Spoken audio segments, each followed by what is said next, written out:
Mr. Chairman, I just want to say our federal budget reflects our values.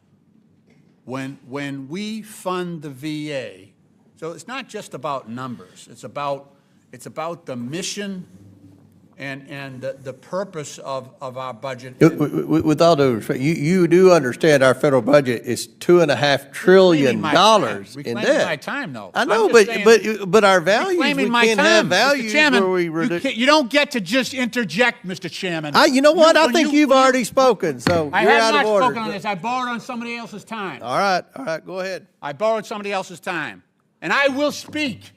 Well, speak. this You all have budget put does you all reflect have put our values. country It in does- debt. does In debt. reflect Kids are values. graduating from You're college about to put our with country in debt. $4 trillion more debt. I don't think you all could find $1 billion in savings. You don't care about the Congressional Budget Office scores because you don't Mr. care Chairman, what anything reclaiming my costs. You time. just want to spend Reclaiming my time. hard-working American taxpayers' money. I asked to Give restore him the 5 time. minutes. You can talk all you want. I want everyone in America to see. Hey there, fellow patriots. Welcome back to Freedom Forge, where we cut through the DC noise and tell it like it is. Today, we're reacting to a fiery exchange in Congress. Stephen Lynch, Democrat from Massachusetts, got real emotional about the federal budget, veterans, and, of course, the so-called heartless cuts Republicans are pushing. Let's break it down, and I'll give you the unfiltered conservative truth. How much Mr. Chairman, you all have to. You're out of order. You're out of order. Fiscal Your own here. chairman, and you're out of order. Go ahead. Okay. Go ahead. Now, without interruption, what we decide here in the budget is the point I'm trying to make is it's not just dollars and cents. It's about where that money goes and what purposes and what priorities it reflects. And those, governing is about making decisions, and we choose to fund things that in this country we have honored for a very long time, and that, I have to say, in my 25 years in Congress, we have had very little disagreement on funding veterans' benefits. I have to say that. I don't think I could count on one hand the time we had disagreements over 25 years when we talk about how do we care for our veterans, things like that. And I miss that because now we're fighting tooth and nail about whether we're going to lay off 80,000 employees at the VA. What I'm saying is that, sure, it's about the budget, but underlying that budget is our priorities as a country, what we consider to be worthwhile. And I feel that veterans' benefits are worthwhile. Veterans' health care is worthwhile. The way we treat our federal employees is important. It is intrinsic to the work of the federal government and how we help the most vulnerable as well as average everyday Americans on Social Security, on Medicaid. So I've had layoffs recently in one of my big health centers, community health centers, laid off 60 people in a city that can't afford that. And that's because of decisions that are being made on the budget, on the numbers on the budget.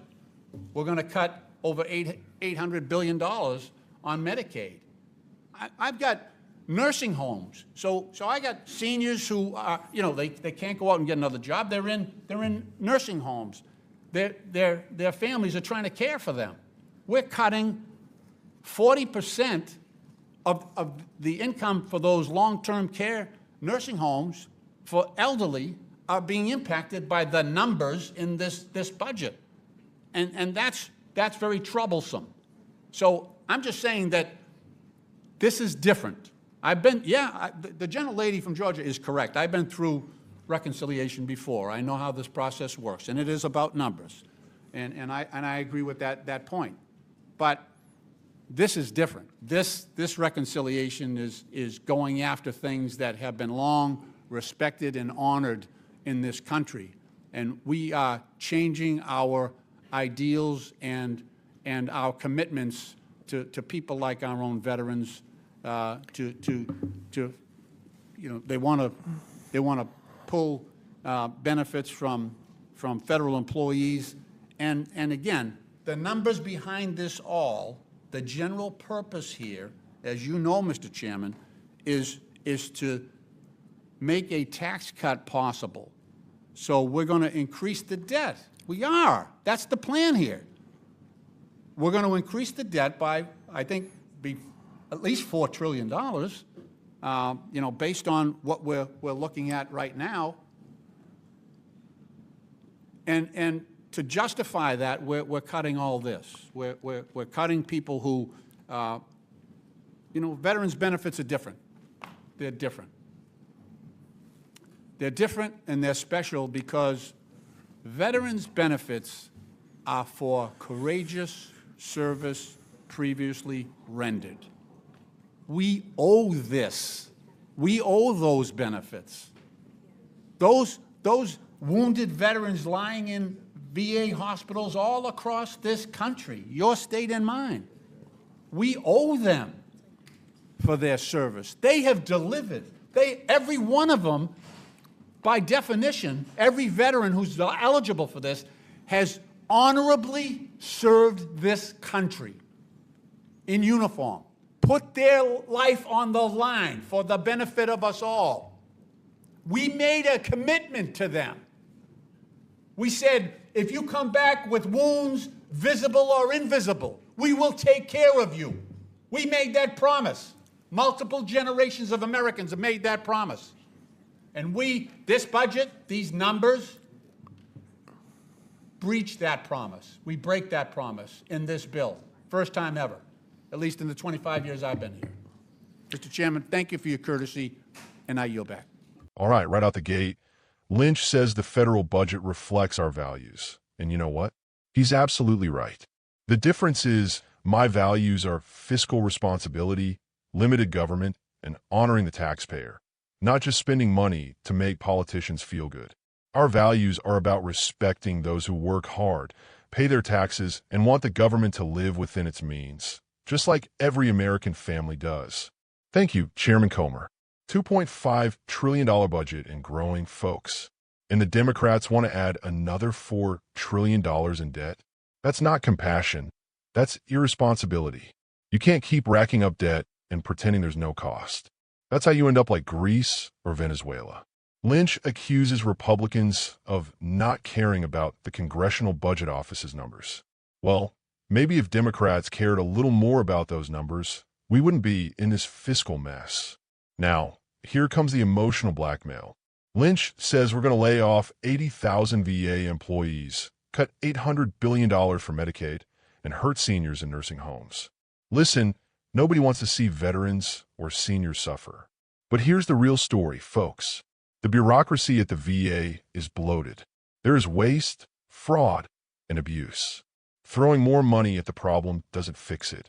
What we need is accountability, efficiency, and making sure the dollars go directly to the veterans who earned them, not to some bureaucrat's pension. As for Medicaid, how about we empower people to get jobs, get off government dependency, and restore the dignity of work? Medicaid was never meant to be a cradle-to-grave entitlement for millions of able-bodied adults. We need smart reforms, not just endless spending. On this, I agree, veterans are special. They served, they sacrificed. But let's get real. The Democrats use veterans as human shields every time they want to block any reform or reduction in government. If they cared so much about veterans, why is the VA still plagued with scandals?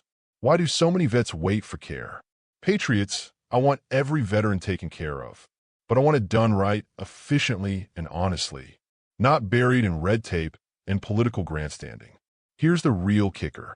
Lynch says the whole point is to make a tax cut possible. Well, you bet. You know who pays those taxes? You do. Hardworking Americans struggling to keep up with inflation caused by out-of-control government spending. We believe in letting you keep more of your money, not sending it to Washington to be wasted. Tax cuts grow the economy, create jobs, and, guess what? Lead to more revenue in the long run. So here's my take. The left wants to guilt us into keeping a broken system because it makes them feel moral.